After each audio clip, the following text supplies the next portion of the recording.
What is up, guys? Welcome back to another episode of the Side Hustle Experiment podcast. Today, we brought on another Amazon quitter, Carter. We'll get into that in a second. He is the founder of VA Fastlane. He has a new look. He's been on the pod before, and we're just about to get into something. Or like, let's just hit start. So, what's going on, man? Thanks for being here. Hey, thanks for having me back on. I think it's been roughly 6 or 7 months since I was on again. And like you said, Amazon quitter, somewhat true. We'll dive into that in just a second, but glad to be back. Yeah, so what exactly were you talking about right there? You were talking about people leaving the Amazon space. Well, for some context, he was asking how the pod was going. We just had Corey on, that type of stuff. But yeah, I mean, we don't have a lot of Amazon people to bring on, because I even think a lot of the people that are pushing Amazon really hard in the traditional way are probably not the most transparent anyways. So I'd just rather have people on there, telling the truth. And that's why it's like nice to have people on there like, okay, I'm not in it anymore. This is what I think about it. But what were you saying before this? I think people would be interested in that. Yeah, we were kind of chatting before the scenes before we, hit the record button. But, I'm coming up on my 10th year selling on Amazon. And so, I got into the space before a guru even existed, like before guys were really like selling courses, teaching, training. And then, I was there when it obviously look up Google Trends, Amazon FBA, you can see where it peaked.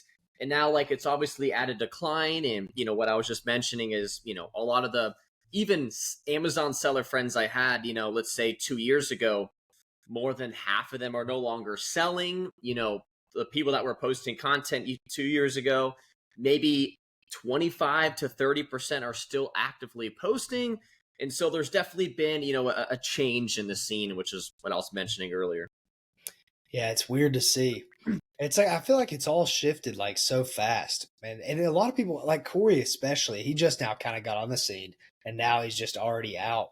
It's just surprising to see that rise and be like, okay, well, this is just not interesting to me anymore. And people that have been there like you 10 years and well, this specific model doesn't interest me as much anymore. It's weird to see all that.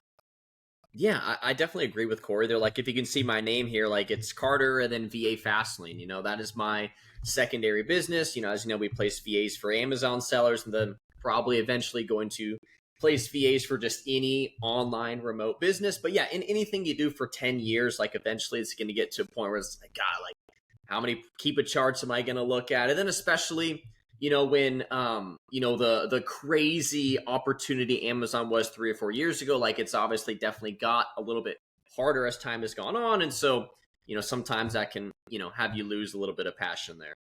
No. Yeah, I also think another thing that's mixed in there, it's there's so many more better opportunities. If you're getting started today, if you were 10 years ago today, you're not even looking at Amazon. You're looking at AI, you're looking at whatnot, you're looking at making videos, doing an influencer program. So I think that's a lot of it too. It's just there's just so many better opportunities. And I think we had Corey on, but as you start spending more and more money every month, you're Amazon could shut this shit down in any second. And then it's I could go set up a piece of software for someone for $17,000. I'd rather just go do that. So I think there's a lot of that too. Yeah, I think a lot of those sellers, I think are still entrepreneurs. There's just so many more different ways to make money online that have been brought to social media that people are able to just I'm going to start, an AI business or just all the different business models out there. So. Yeah. What was your big moment of you're saying you're not in traditional online arbitrage. So what are you doing now? Why'd you leave that? What was your decision there? Great question. So as of today, I am 100% a full-time Amazon online arbitrage used book seller. So I sell just used books. And so, when I said I quit traditional online arbitrage, that is true. And so for those that don't know, traditional OA is basically the OG online arbitrage source. You're going to different retailers. You've got probably multiple brands in your storefront. You're selling basically any categories, anything that can make you money. That's what I would classify as just the standard traditional online arbitrage. But now I've, just as of recently, the last 3 to 5 months or 7 months ago, I started selling specifically used books, doing the online arbitrage model. And it's gone so well that I've made the decision to fully transition to it. I think last time you're on the pod. Yeah. Good. That's exactly what I took the words. You say it. What do you think, John? because right after the pod ended the last time, like, oh, I'm trying to do used books, like I don't want it to be public yet, so like don't say anything, whatever. And it's funny because like I'm still in like some of the book groups or whatever, and I don't know, just don't want to leave them. And like one person was saying, I think it was in Joji's group, it was just like, oh, like it's getting harder. Like I saw someone, he has his whole VA team buying books. Like, how am I supposed to compete? I'm like, that must be Carter. Like, it has to be Carter. And I was like, and Joji's like, you just gotta keep going or whatever he said. And I was like, that has to be Carter. Yeah, that's there's not many like a Chad scaler. There's not really Chad scalers in the book niche. And like John, you've been a part of the book community, and like you see the profile pictures, like, you know, truthfully, like it strays a much older age demographic. I'm not sure why that is. With traditional online arbitrage, you know, like you always say, Drew, you got the 20-year-old with their, you know, parents' Amex credit card. They're just running up massive, you know, amounts, you know, able to achieve massive sales amounts. With the used book game, you know, I don't think a lot of people have thought that you can actually scale it. And when you hear about selling used books, first thing that comes to your mind is, you know, going to thrift stores, you know, Goodwills, library sales, you know, buying a book for $1, selling it for 20, but oh, it's hard to scale. And, you know, there's some truth to that, but now there's a whole scene that really isn't talked about much on social media, which is, hey, you can actually buy used books online, very similar to traditional online arbitrage, and then, you know, sell back on Amazon. And there's a lot of good, and there's some downsides to books. I'm sure we'll hop into that sometime in this pod. Hop right into it. I want to hear how you're doing this, because we just had on, Okay. I have the YouTube pulled up because we were just talking about the guy that does used books. So what's his name, John? I think it was your friend. Mike? Yeah, Mike. Used book guy? And I was wondering, like, dude, why don't you scale this a lot more? Because he was already making a lot of money. And then now that you're doing that, I always thought maybe there'd be not enough out there, but that's just like probably not the right mentality. So how does it work exactly where you can do it all online? And then how are you scaling this? Yeah, great question. I had the same things as well. It's like, who's buying used books nowadays? Like, you've got ebooks and audiobooks. Like, who would buy an actual physical book? But question for y'all, guess how many used books are listed on Amazon? Like, how many individual ASIN listings? Probably 12 million. 12 million. John? 50 million. Okay, so there's over 110 million books. Now, Damn it, I was going to say 100, but Yeah. I was like, I don't know.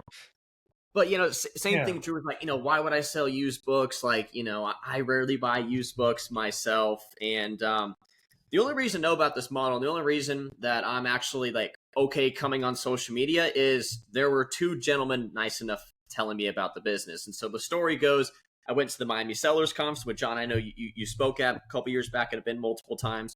I go to this conference, and, you know, my traditional online arbitrage business, you know, is doing okay. You know, we're going through some ruts, just like most Amazon sellers.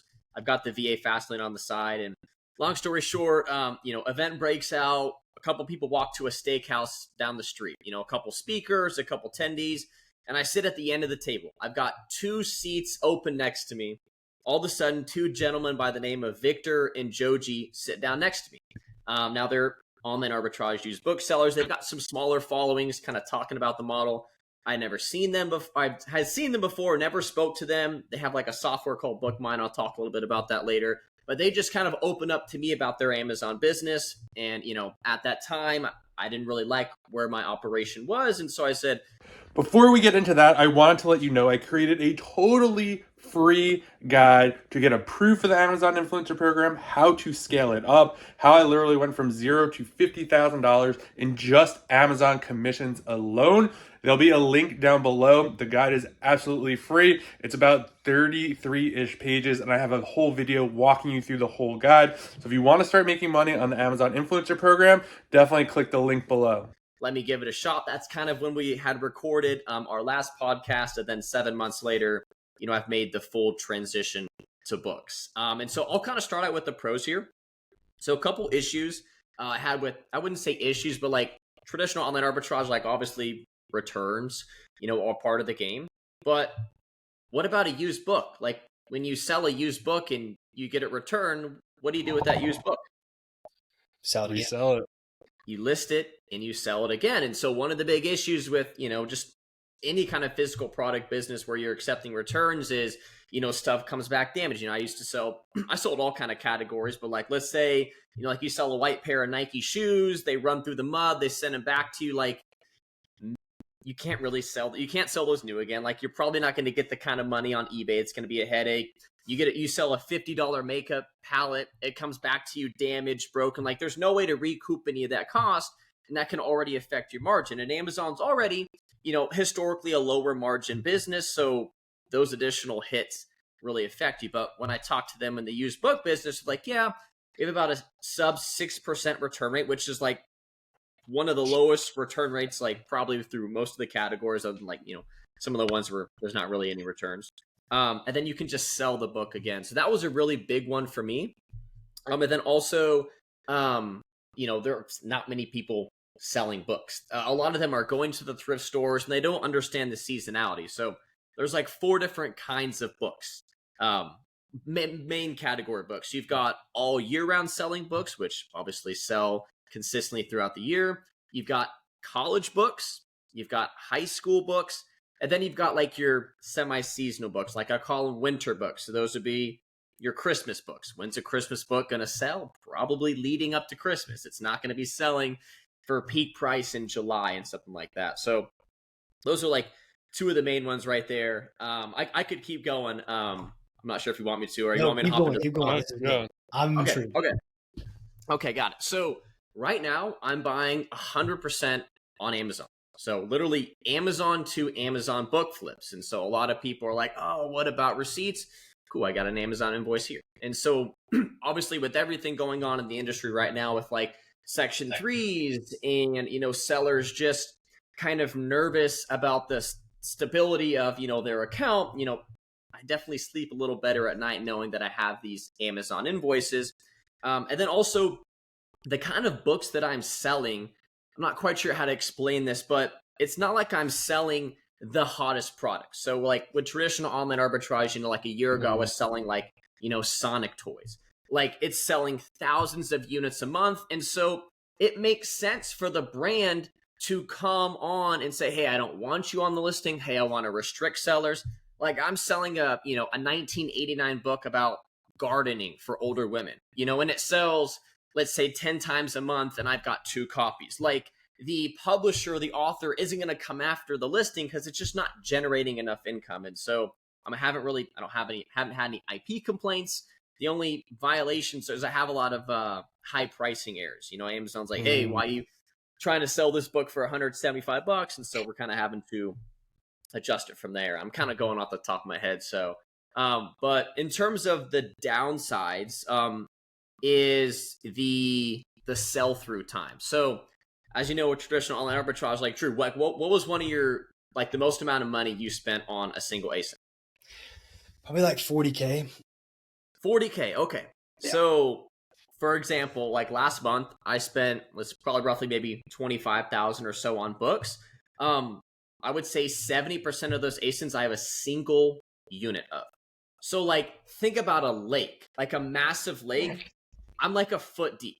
Like I'm super, super wide and like really not deep at all. And so, for example, the reason I was also taking some large losses in my traditional online arbitrage operation is, I was just buying deeper into these products. And so when the price, would tank or, the listing would randomly get removed overnight, I had hundreds to sometimes thousands of dollars in a single ASIN, where if something happened to that ASIN, that's really affecting my numbers that month.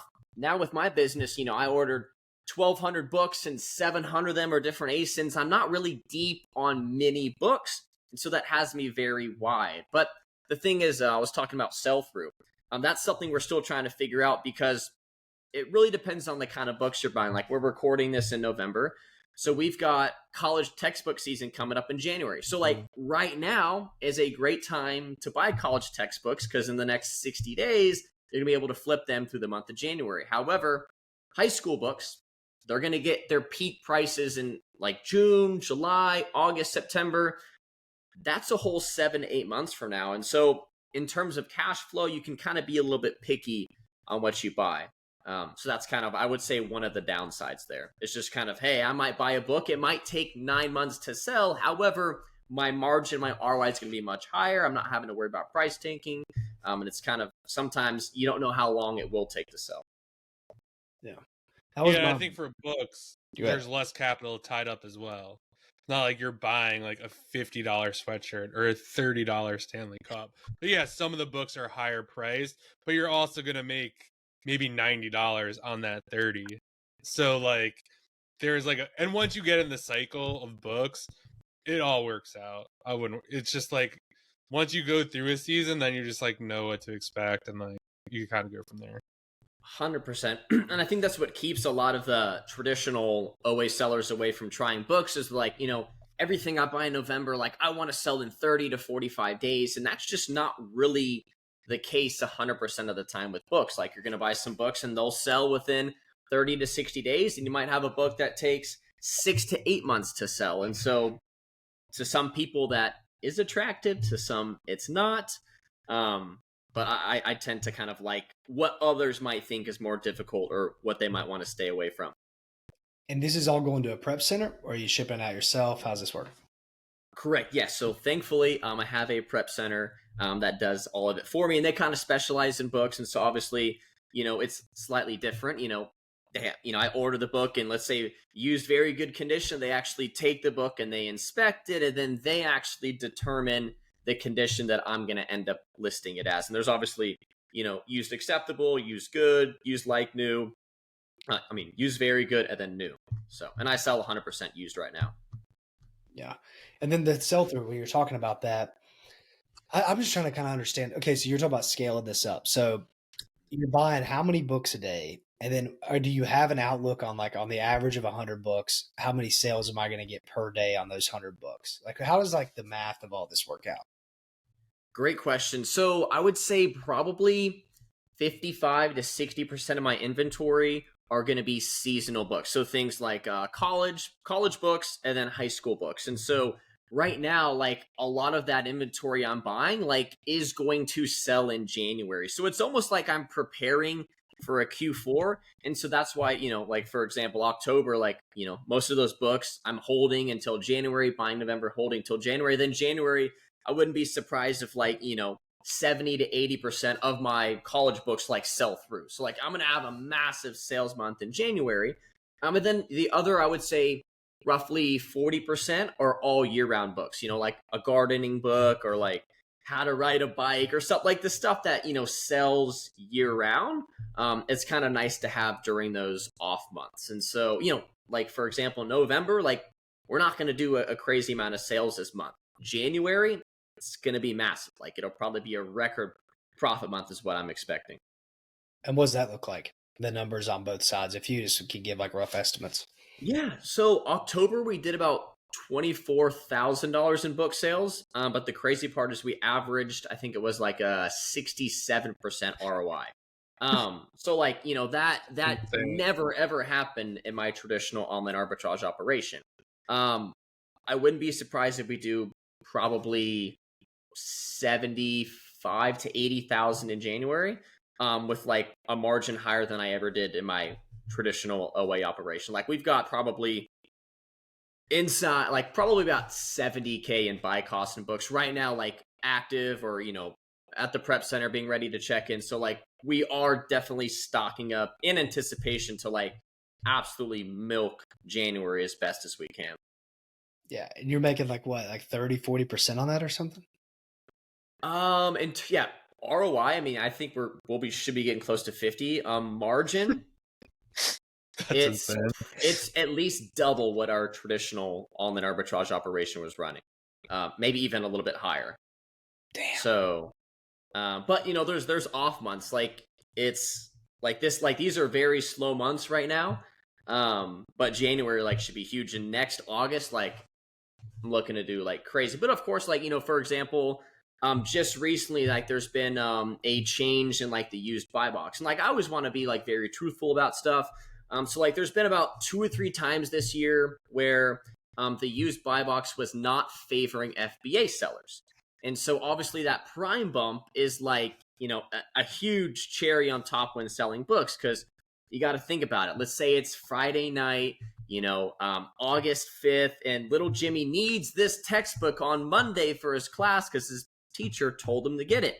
The parents are going to buy the book for $20, $30, $40 higher than what they could because they need it, prime 2-day shipping. And so that's why during some of those peak seasons, like, we're able to achieve those really high margins because like people are willing to pay up because they need that book, like for school, or, sometimes the schools are like, hey, we're 5 books short. We need these for class on Monday. They're going to buy it at whatever price it's available. And like, as you know, most sellers don't even look at the other offerings. They just, buy used, check out, done. They don't look at the other offers or even know that they're there. You got John. Yeah. What made you, I guess, outside of the Miami, meeting those guys, did you ever think about just getting out of the Amazon game? Like totally? Yeah. I mean, I feel like as an entrepreneur, you're always thinking of like, you're always seeing other opportunities and then, trying to imagine yourself in the business. And so that's, part of the reason I started the VA Fastlane. Like my one, I would say, edge as an Amazon seller is I was the guy leveraging overseas VAs. And so that's what led me to starting the company and then helping Amazon sellers. And then, like before this video was like, I think, or I know VAs could be used for businesses outside of Amazon. And so I look at my 5-year plan, my 10-year plan, and it's like I definitely see myself being like a teacher, a coach on basically how to hire, because what does every business need in order to scale? They need help. And how can you do that efficiently and cost effectively? That is hiring VAs for $4, $5, $6 an hour overseas to help you grow that business. So I guess to answer that question, I definitely am building my foundation with Amazon sellers because that's where my background is. But I wouldn't be surprised within the next year or so if I start dabbling into other industries, businesses, specifically for placing VAs. Yeah. Well, back to the book thing for a second. When you're sourcing these books, how do these get sourced? Because I downloaded Bookmine or whatever, and I got on there thinking I'm really good at keeping charts. Probably not anymore, but I used to be. So I was like, it should be simple. But for some reason, I found it more complex than I thought it would. Maybe I didn't know when to buy stuff. I don't know. How does it work, like the sourcing process, and do you use that software? Yes, so definitely recommend Bookmine. It's called Bookmine. They actually have a free trial. Like if you want to, I think you get like 50 books every 2 hours. Paid version, you get like 5,000. But I think what you're mentioning, Drew, is like there's a small learning curve. Like you already knew how to sell on Amazon, you knew how to read Keepa charts. But with the book game, like I'm sure John knows pretty well, like there's a little bit of seasonality to it. Like for example, when you're buying a college book, you need to be looking at, hey, when does college start? That's like July, August, September, looking at January. And, luckily it's not like rocket science. Like we're basically buying during the off season. Like when are students not buying books? When is there a surplus of stock? When is the price super low?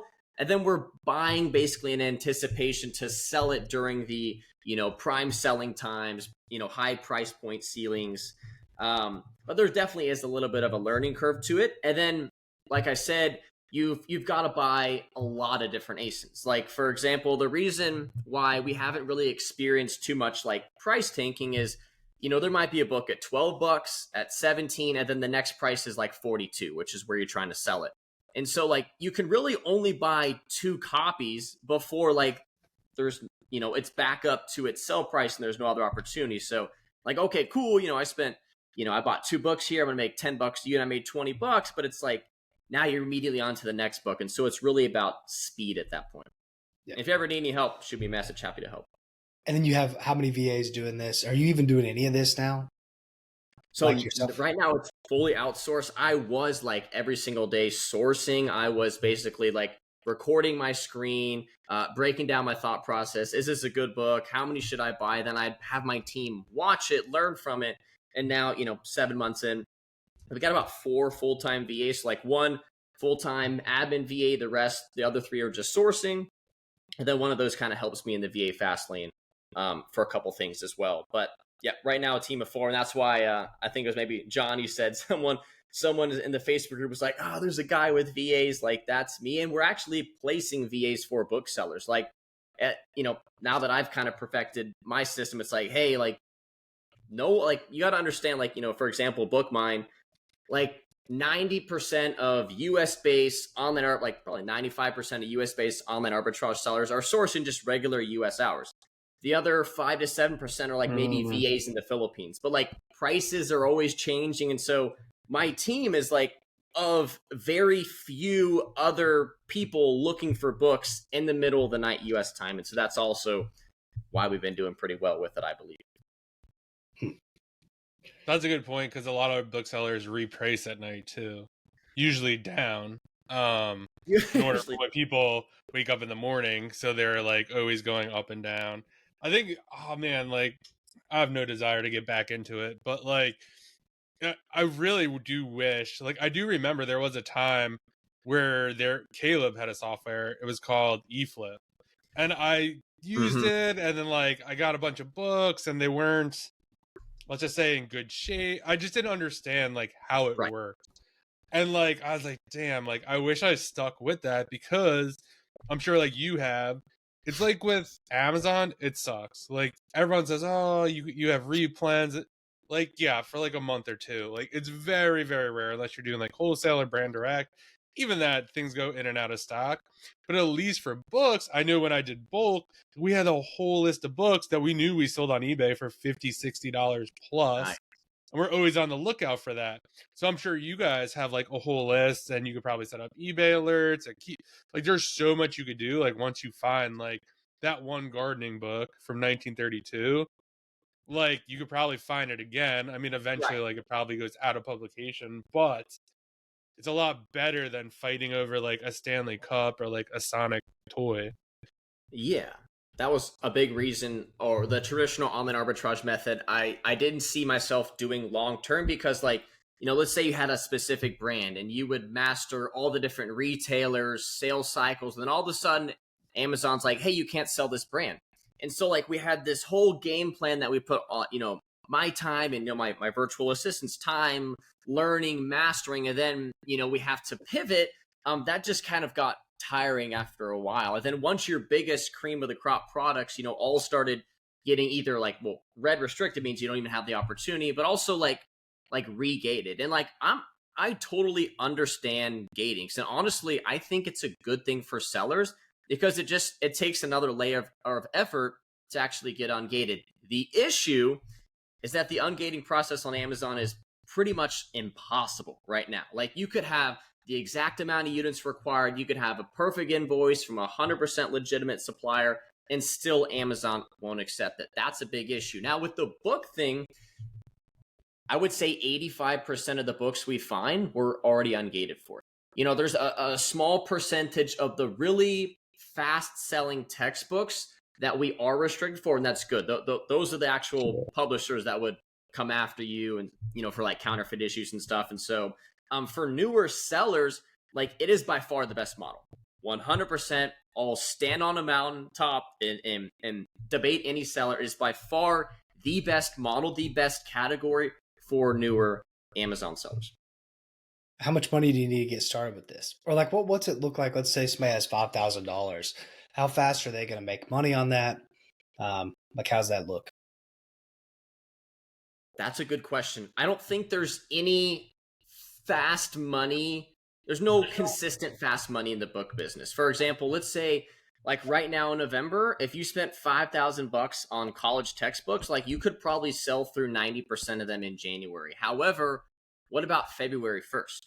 You're 4 to 5 months away from the upcoming high school and January textbook season. So if you're just buying textbooks, you're probably holding a good chunk of those books for a couple of months, therefore wrapping up your cash flow.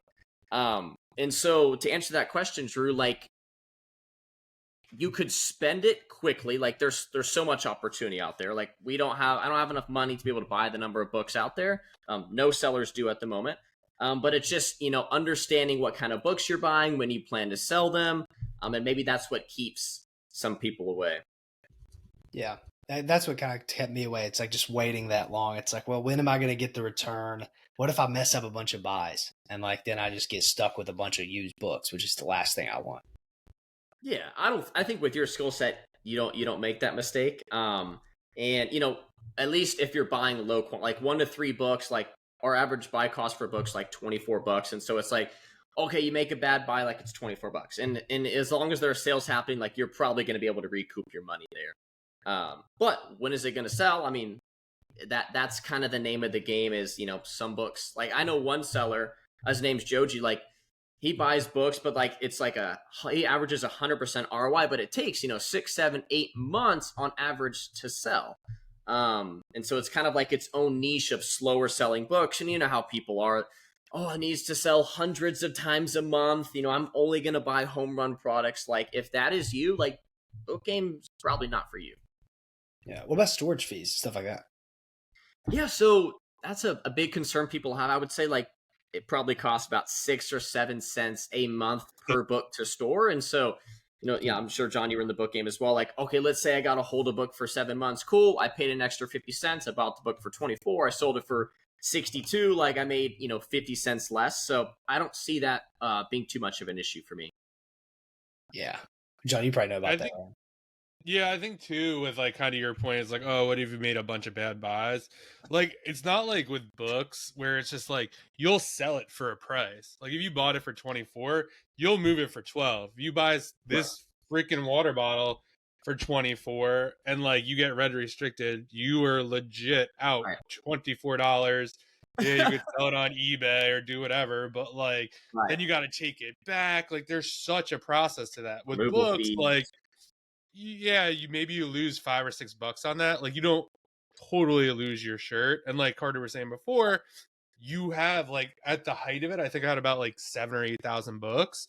It's just like, well, that's 7 or 1,000. Like, if 10% of that gets like knocked out, like, am I happy about it? No, but I still have like 90% of like the books that I could 10 sell. books sell for what you're aiming for, and 10% doesn't. Like you're still in a very good boat there. Exactly. The hardest part, how do you deal with this, is since you're kind of waiting, like they're not as bad, but like when the restock limits hit, like back in COVID, like they were really big on sell-through rate. So like out of like merch fulfill, because like they want you to have a certain sell-through rate. Do you deal with any of that problem, or that's kind of like not an issue anymore with them? Yeah. So I still have like traditional OA products that I'm selling through, and so that's probably keeping my sell-through rate up. So I think I'm probably approaching maybe 2,500 books like in my FBA storage, and I know we're not close. But obviously, within Q4, maybe they make some changes there, so we'll have to adjust. But I think it's going to fluctuate. Like January, like I wouldn't be surprised if I sell through 50-60% of like my total inventory like in a month period. So like obviously that month my sell-through rate's going to be like amazing, but like in November, we're really just kind of buying, collecting, storing, and waiting for that main opportunity to kind of sell through. So that's definitely something we're going to have to keep an eye on.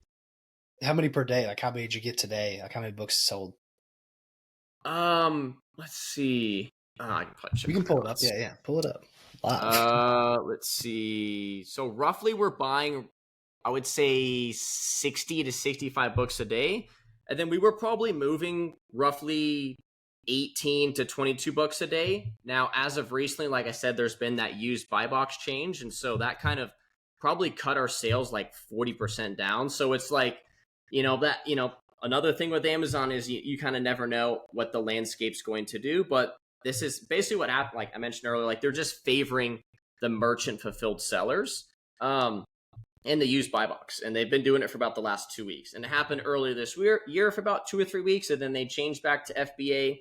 And so the thought process is, hey, just kind of wait it out.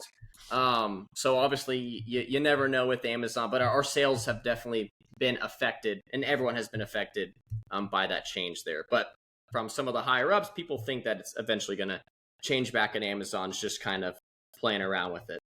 Yeah, it's 1% a day, close to that probably. So you sell 1% of your supply. So 100 days you sell through everything is what it sounds like.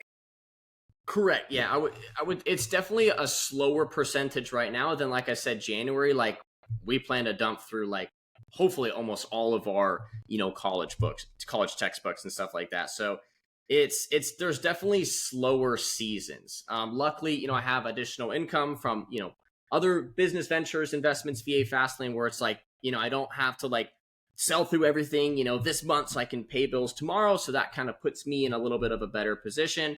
And I also think, Drew, that's why not a lot of people are like Chad's again, like, I'm going to buy 50,000 books this month and I'm going to do 100K next month. It's like, you're going to get tied up cash flow wise there. So yeah, PTSD from toys, man. Sounds like toys, but toys is worse. Books, this makes a lot more sense than toys. I kind of just got like scammed on the toy thought, which I think a lot of those toy guys kind of do. But that stuff that can you have the same cash flow problems, but the same online arbitrage problems tied up in one. That's why I really don't like the toy thing. This thing makes sense because it's not like competition can come kill you. Exactly. And the cool thing about books is there's like 2 Q4s. So like, with like a traditional physical product business, like, there's like really one main Q4, like you prepare all year for it, you crush it, and then the other 9 months are just kind of okay. But with books, it happens twice. Actually, like I would say 2.5 times a year, because there's actually a season where schools, like kids don't return the books, kids damage them. Like in, I think like May, they actually buy in preparation for the next school year. So there's like 2.5 like big buying times for books, which is nice. And I only caught the tail end of August, because that's when I was really starting to ramp up the business. So I'll have a better update for for January. Yeah. Thought about doing going guru on this? Start being the guru of the book? Yeah, obviously, I've definitely thought about it. I definitely like the teaching aspect, but it does stray away from the VA Fasting, which I do believe is my main focus. Like, I could definitely see myself, promoting books for a couple of years. And then, like most things, it kind of fades off. Like, I don't see, like, employees aren't, like, they're always going to be there. Obviously, there's, AI looming in the background, but, like, there's always going to be people that need other humans for the jobs. So kind of our spin on it is we're actually helping service Amazon booksellers by placing already skilled Amazon book virtual assistants, everything from them actually finding the books, buying them, to the back end, messaging your prep center, everything admin related. And so I guess I already am, I'm not sure guru is the right word, but I am helping current Amazon booksellers by placing them VAs, allowing them to buy back their time, make more money, grow scale. And not sure if I've had people ask me, so we will see, but I would rather have the VA aspect tied into it. Yeah. When I say guru, I mean like onboard people. I feel like a guru is just someone who onboards people to the business model. That's kind of like what my thought is. Yeah, but you could do both. You could onboard people and say, hey, I got VAs for you too. 100%. I think what's happened is like if because the used book game is so different. Like if someone does wholesale or traditional online arbitrage and they come to the book game and like I place them a book sourcing VA, it's like, okay, the VA knows what they're doing, but you don't really know what you're doing. And so I probably need to bridge that gap in terms of the knowledge in the book game with the seller. And so I definitely see there being an opportunity where, hey, like I'm going to teach you how to sell used books. And then once you have it down, like let's get your VA interlocked. And then both sides win there. The VA Fastlane grows and they get to make more money. They get to grow. Yeah. I just remembered I talked to you about something like this. I don't know. I'm not going to say it publicly because I don't even remember what we talked about, but is this along the same lines? I was probably just like riffing on stuff. Yeah, I think I had an idea to do like an industry breaking like webinar free call, like talking all about the books. And then I kind of like backed off that because I didn't want to be like too salesy. Also didn't know if I wanted to do the coaching and stuff on it. So I just have started dripping out content about books, and like people have already definitely reached out, like, how can I get started? Any tips? Like the questions are coming in. I'm not sure what opportunities that presents from here. But just happy to help either way. Yeah. I feel like you should probably just make a free course. Because then you make out like great because you help all these people, and then it's like, oh, guess what? I can't keep up. You're like, well, I could help you with that. That's the goal right there. And there's already a ton. Like there's some smaller, more niche sellers. Like they don't get the same kind of views as some of the big dogs in the Amazon space, and so like typically I just send them to other people's channels that are basically doing what I'm doing. So they can get the basics down. Because like, you know, and I want to sell used books. Okay, watch this hour training. And if you like the model, come back to me. And some people are like, oh, actually, this isn't for me. And some people are like, oh, this is awesome. Like, Carter, how can I learn more? And then I talk to them and see what we can do. But I basically am trying to approach the larger growth heavy sellers. And so kind of like the Hormozy approach, you know, he's only working with people that are doing, I don't know, like $5 million a year in business revenue. So anyone below that, he's just trying to help them get to that level to where they actually are doing, you know, $5 million a year and they can work with him. So I'll probably take somewhat of a similar approach there. Yeah. I mean, you just have to figure out the distribution of it. I'm not a free course guy. I'm not a huge fan, but it's just because the distribution is really hard to figure out. Like how many people are actually going to sign up for your shit? And like, I don't know. It's tough. Exactly. And, you know, with, you know, our, a lot of our newer sellers, like they just stay longer with the VA. You know, maybe they run out of money. Maybe they decide they don't want to do Amazon, but it's, you know, the larger, more established sellers that we see actually stay longer with VA, stay longer in the game. So we're definitely trying to target some of those bigger sellers. So if you are one, I guess shoot me a message. How's that business going? So like, with all the people quitting Amazon, do you see that consistently, or now do you just keep supplying like the same clients? Like what's kind of the outlook on that business?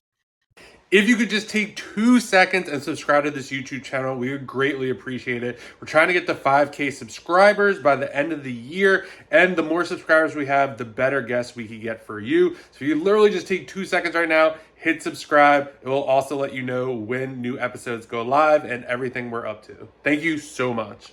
Yeah, I mean, I think someone tweeted about it, like the days of like the side hustle Amazon seller or like getting more difficult. So I think the really large sellers are still there, and obviously VAs still apply for them. And then there's still a lot of people coming into the ecosystem. It's just a much smaller percentage than like, you know, for example, 2 or 3 years ago, like when Amazon was the model. Like at that point, there were so many new people hopping in, like any Amazon related service, like you were pretty much printing money. Now those days are over now. There's more.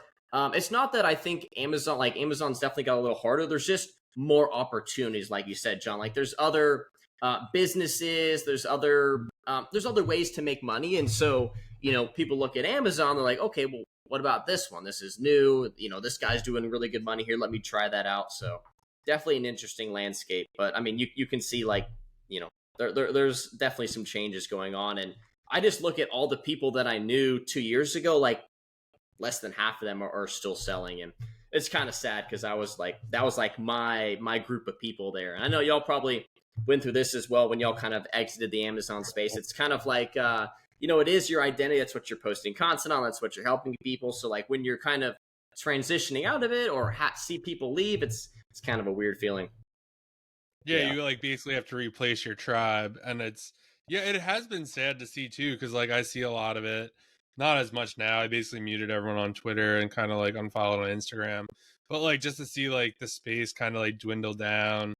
And like even Walmart, like I think that was like the most gut wrenching of all, because like that was supposed to be the new Amazon, and like we've had people on here saying like are you doing Walmart?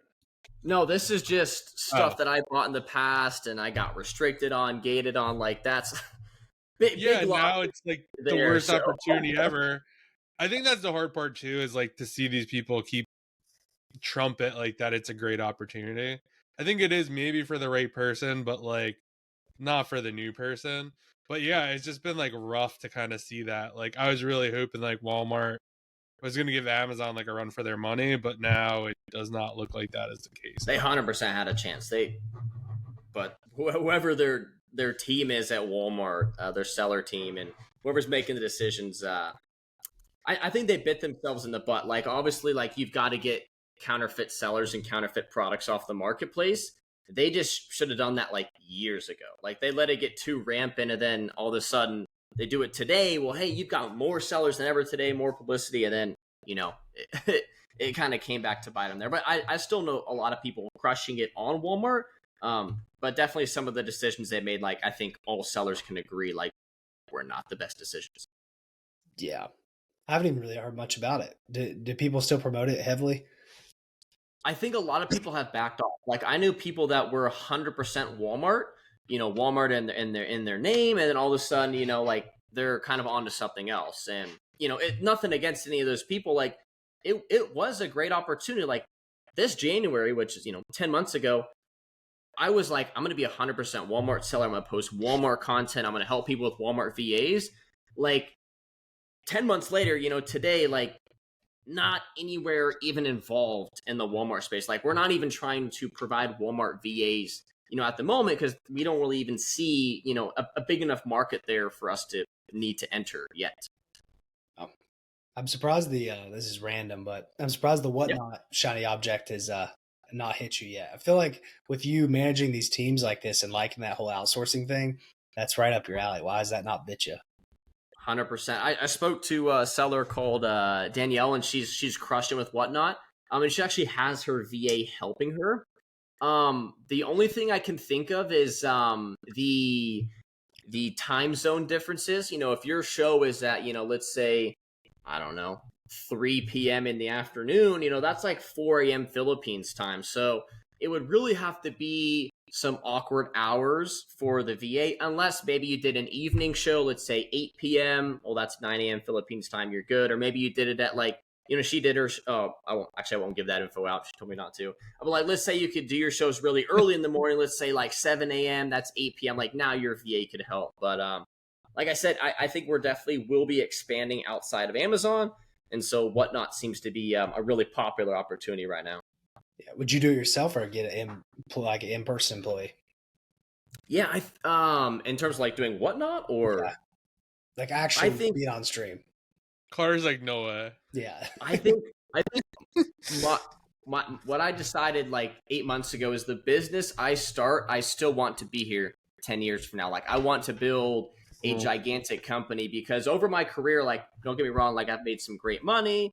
I've tried probably 25 different businesses, but they've always kind of fizzled out. And so I truly wanted a business that is going to stick with me for a while. And I haven't seen, or VA Fastlane was what I confidently believed is that business. And so to, pick up something like Whatnot or TikTok Shop, it just kind of strays away from my passion. Now, if I need to try Whatnot to kind of learn the ins and outs to then provide VAs for that business, I think that makes sense, but I'm not really looking at any other businesses in terms of like needing it to generate me a lot of income. Yeah. I was actually thinking about that today at the gym. I'm like, what could be like a 10-year like play, or 15 or even 20? And it's like, I love the influencer program. I think I would be around for like a long time, but like I also could see it being like Amazon. Like it just kind of goes to shit. Everyone does it or whatever happens. And like I said, I mean, that's my full-time income right now. And I absolutely love it. And I'm helping other people now. But I don't know. It's like I think what you have, it's like it comes down to like service based. Like what service could you offer someone that's like somewhat high ticket, has like that high demand? Like even if Amazon went to shit, like you know how to train VAs, so you could do, like you said, you could bring that to another industry, or like, we were talking before, like you got like an editor or whatever, like you could probably knock off that model. Like, so I think like that's actually like a good skill set to have, not necessarily like knowing when Nike's sale is and like buying the shoes. Yeah, it's definitely interesting to think about. I don't ever knock any models, but my goal is to be in, like, I just know if I start a business 10 years ago and I put all my time and effort and energy and resources into that same business, I would probably be a lot more wealthier and well off today. And so that is my goal. I'm 25 right now. When I'm 35, I would like to have the same business, but 10 years of experience, trial and error. And we'll have to do a recap 10 years from now. Hopefully y'all are still rocking the podcast. Yeah, hopefully this is the team. I mean, randomly pop back on in 10 years. What have we been on? When did we start last year, John, or the year before that? I looked this morning. So December 15th, 2024 was the first episode. So it'll be 2 years. What do you mean 23? 23, yeah. Yeah, so we're almost at 2 years. Wow. Yeah, so it'll be 2 years in 8 more. I don't know, 4 weeks. Yeah. What do you recommend we do for the end of the year? You got any podcast recommendations? You were on last year's end of the year, right? I Yeah, you believe popped so. on. Was it like the Yeah. big, like really long one you did? Mm-hmm. Okay, yeah, Was I that for think the 100th episode? That might have been for the 100th Oh, yeah. episode. Yeah, that was for the 100. It was a I don't 100th remember the end episode. of year one, but I remember when y'all first dropped the podcast. Like, I literally had notifications on like every single like it was like people talking about Amazon. That's it's not all the good. I love that. And then y'all are pivoting to other businesses as well. And that also opened up. It's like, hey, actually you can make money outside of Amazon, because like that's literally been my life for like coming up on 10 years. So Yeah. What I found interesting about the pod, I don't know, maybe this isn't true. This is just kind of my perspective, because I'm not active on Instagram, I'm not active on Twitter. I look at the YouTube comments here and there, but I feel like I have no clue who watches this. Like before, I knew it was like Amazon people that watched it. Now I'm like, I have no clue who our audience is, like at all. I don't know if John, if you know or not, but like I don't think the same people that watched at the beginning watch it now. Maybe. Yeah. I think there's like a base that does, but like I think it's definitely changed. For sure, because I know like some people DM me about, oh, I really like this episode, and like I don't know who they are. And they'd be like, oh, I just like stumbled upon it on YouTube or Spotify or whatever. I'm like, oh, that's like amazing. So I do think we're like starting to reach like kind of the goal. I think moving forward is like how to basically make money, like how kind of like anyone could do it with different models, and kind of like looking for experts in those fields. Because I think if I learned anything, I always just say like, oh, anyone could do Amazon. Like anyone could do it. But it's like, I don't really think that's true anymore. Like, I think it was just a very like easy thing to do. But I do think there's a model for someone else. Like, you go through our channel, like there's something for Etsy, there's something for UGC, there's influencer. Like, literally you could go through like our entire podcast and come away with maybe like 5 or 10 things like you could actually try and make money with. I think that's going to be more of the goal, like moving forward, or just like really cool things that are like almost like a little outside the box. Like a lot of people will be like, oh, I can't make money. Like there's nothing I could do. And like, I've been listening to this other podcast, and there's like this lady that goes around for 3 months and like decorates people's porches with pumpkins and makes a couple million a year working 4 months. And you're like, oh, okay, like, right, there has to be something I could do. Maybe you don't know how to decorate with pumpkins, but like there's something or some service you can offer.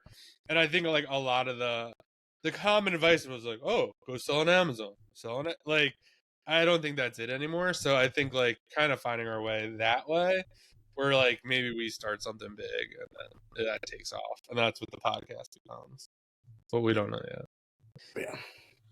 What about your? I think social media is still huge. Like I feel like that is like for my business, like I have to be posting on social media. So like I truly believe in the media space. Like that's where the attention is. So yeah. Well, I actually want to talk to you. I was going to do this I offer you to get on a private call, but let's just talk about it now because we're at the end of the pod, and this gives you a chance to plug your service a little bit. If you're still watching, we're going to give you some extra sauce here. Yeah. Hopefully I can help you somewhat here. I would like to talk privately too, but with your Fastlane thing, so I think you have just a calendar link, right? That's what people go to. Is that the main thing? Right, yeah. Right now we don't really have like I would say like a website. Like I would say my social media kind of is my website. Learn about me, the business, clients we've worked with. But right now, like if people want to speak with me, I send them a link to my calendar. They can pick a date and time, or they're able to kind of speak directly with me on that call. Yeah. How many people have you served with that? Like how many clients have you had? Not current, but just like you have a rough estimate how many VAs you've supplied or whatever? Yeah, we're definitely approaching near 200 VAs placed. And so like sometimes, we have a client like, being fully transparent, sometimes the full placement isn't a long-term solution. So we have to place a second VA. So, and then we've had clients come back and get, more than one VA. But yeah, definitely we've been doing it for over 2 years now. I'd say we're probably approaching like 200 total placements. Okay. And I'm assuming your margin on this is good. Like you have a good margin on it. Yes and no. I would say we did really well. Like we were getting a lot of referrals. And so like, hey, you know, I placed a VA for a client, you know, they're getting more leads. You know, every seller has other seller friends. And so that was a big portion of our business was like, hey, tell your friend, you know, they send us to us and we're getting clients there. We were also running paid ads, which pretty much any business is going to need to make at scale. And that's just a whole nother landscape. It's almost like kind of selling on Amazon. Like, you know, you're spending money, you're trying to get a return, but it's never quite guaranteed. And we had some good months, some months where really didn't make much money. And so, yeah, it's kind of been a little bit of everyone. Obviously, there's some time I took off from social media. And so at that time when I wasn't posting, there wasn't many clients coming in, so just trying to figure it out from there. Yeah, that's what I was gonna get to, because where you don't seem super pumped about like making the content like that all the time, which I get it, dude. The organic treadmill is tough. But if you just a small advice, if you can take all the reviews you have and people that have told you stuff like over this service and figure out a landing page, like a website people could go to and direct people there, I think you would convert a lot better like that. Like if you, especially if you can get like, there's a reason people are getting these VAs, like probably one reason. I don't know what the specific reason is, but not just scale my business, but like something specific they're using your VAs for, whatever. I would say if you do something like that, I would say you'll see a huge increase there. I like it. We'll have to have our private call after this one, man. But I got a question for you too, because I know you don't get a ton of questions on the pod, but what is something y'all are planning to work on in 2026? I know it's right around the corner, like kind of scary close. But like, I guess for each of you, like what's one thing that you're working on in 2026 that you'd like to share? You go first, Chom. I gotta think. So for me, it's definitely the Amazon influencer program. I'm definitely gonna juice it like harder. I was thinking about it today. It was just like, man, like I would say maybe I'd give like 20-ish hours, 25-ish hours to it. I was like, man, what if you gave like actually 40 hours to it? Like, what does that look like? And I think I could just like juice it so much more. Like, I feel like if someone asked me like advice, like how to do it and like really, really grow it, if I just did that, like I could easily double it or triple it. So it's working on that.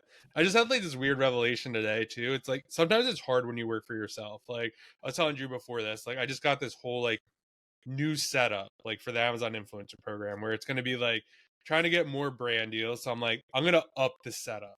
So now there's like an overhead camera here and a camera here. So yesterday I'm just like, all right, like I'm going to get this set up. 2 hours, could not get it set up. Like just not working. Like the video is wrong. And I'm just like, this is stupid. Like just keep doing how you're doing it. And then like an hour later, I'm like, bro, like, come on, like figure this out. And in my head, it was like, if my boss was like, you have to get this set up, I would have figured it out. Cause like I have to, right? Cause like he's the boss. But for me, like it's different. So like I finally got it set up and I'm like, wow, like this is cool. Like I don't have it down yet exactly. It's still a little clunky. Like it's going slower. Probably takes me twice as long to make the video right now. But the quality looks so much better. So I think that will attract more brand deals. Like I have a YouTube page, but like I don't treat it like this YouTube page. It's more like I'm just putting the video up. Like it's not SEO optimized. Like I just not really making thumbnails. So like there's just small stuff I think I could do to really juice it and just get the most out of like one product. I'm doing a really good job like reselling the items, but also too want to like have some diversification. So like this last month was probably the best month, and it was like made a lot of commission, like a ton reselling the stuff and a ton with brand deals. I like to have like almost a third, a third, a third.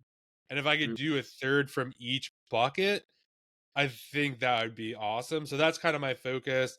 And then maybe helping others do the influencer program too. I'm not really sure what that looks like though. Yeah. Okay. Exciting. I like it. Drew?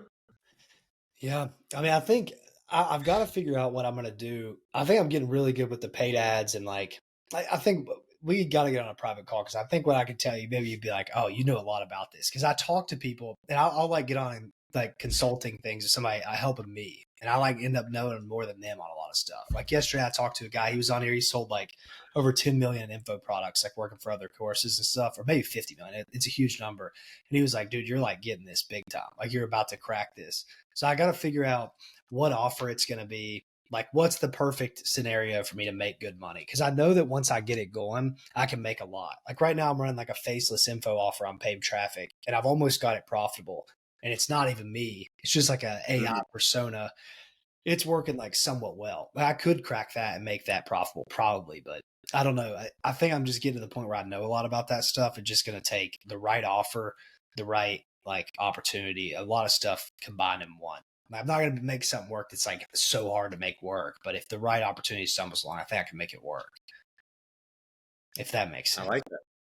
No, of course. Like you're basically trying to run ads for someone else's business, and then or me. I'm sure.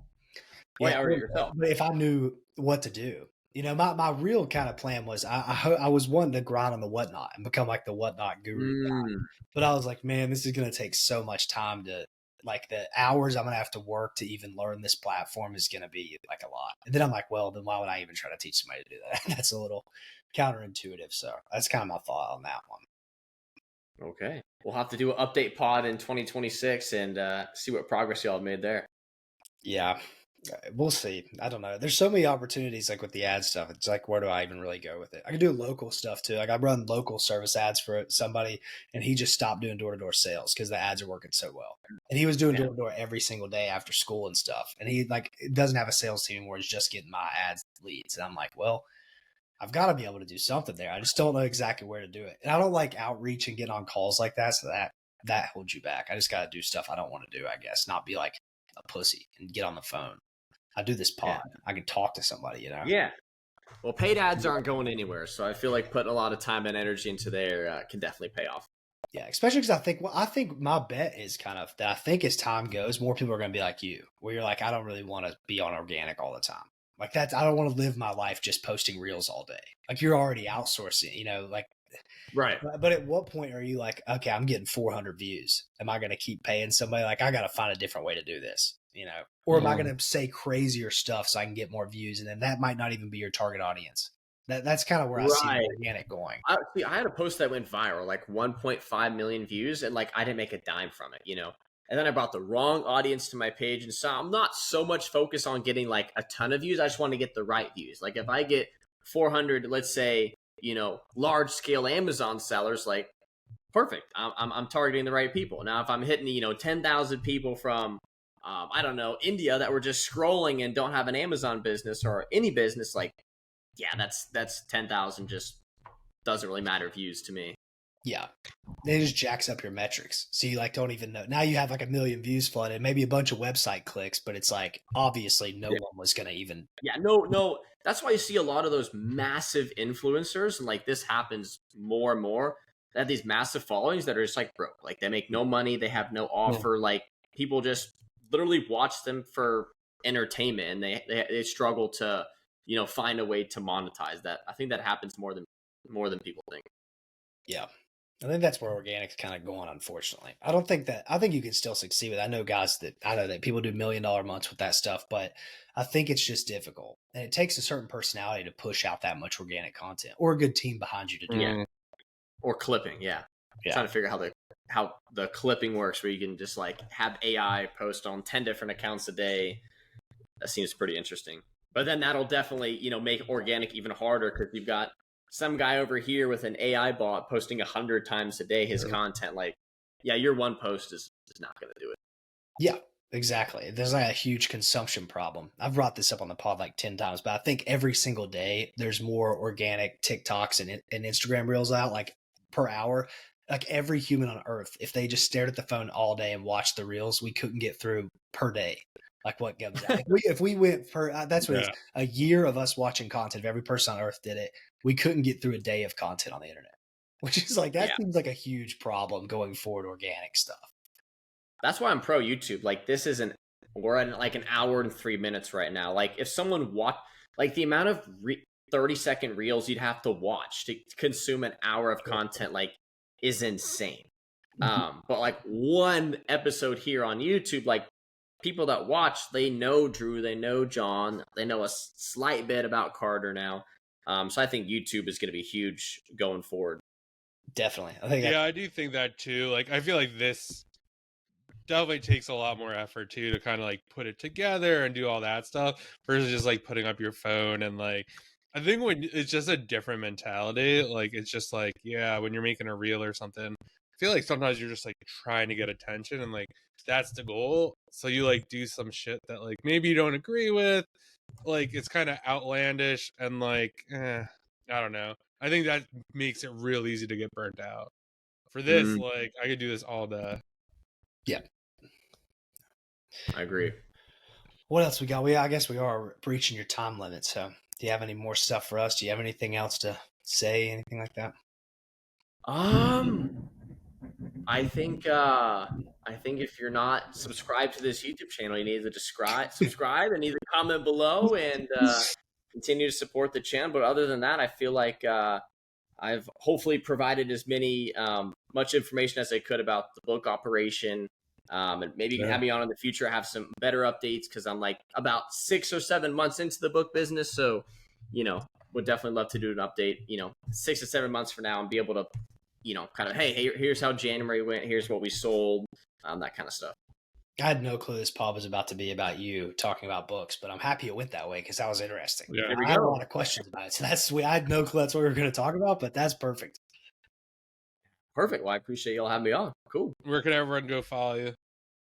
Yeah, I guess you'll probably have my Instagram below. It's just the Carter Maxwell. I talk all about VAs and book selling. So if any of those were of interest to you, I've got more free content on there you can watch. Wait. Cool deal. Go follow Carter, guys. Like, subscribe, and we'll see you guys in the next episode. Peace. Peace.